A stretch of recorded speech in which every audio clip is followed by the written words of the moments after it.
कालचा जो ग्रामसेवकला माननीय मंत्री महोदयांनी आरे रवीच्या भाषेत जी बोललेले आहेत, त्या निमित्तानं आम्ही जिल्हाधिकारी साहेबाला संपूर्ण ओबीसी समाजातर्फे परत असा ओबीसीवर अन्याय होऊ नये. कधी आपल्या तालुक्यात जर पाहिलं, परभणी असो किंवा मराठवाडा असो, कोणत्या अधिकारी जर चुकला असेल तर प्रथम त्याचा आडनाव विचारलं जातं आणि नंतर त्याला बोलण्याची भाषाही बदलण्यात येते.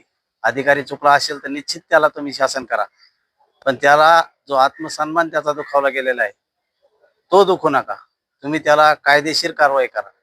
तुमच्या सोबत शिव मॅडम असल्या त्यांना आदेश देऊन तुम्ही ते करू शकला असतात, परंतु तुम्ही जो वेगळ्या पद्धतीनं एका ओबीसीला त्याचा आत्मसन्मान दुखावण्याचा प्रयत्न केला, त्याचा आम्ही जाहीर निषेध करतो. काय मागणी आहे? आमची मागणी आहे की या जो प्रकार झालेला आहे, तर माननीय मुख्यमंत्री देवेंद्र फडणवीस साहेब यांनी याची दखल घेऊन या प्रकरणावर योग्य ती कारवाई करावी.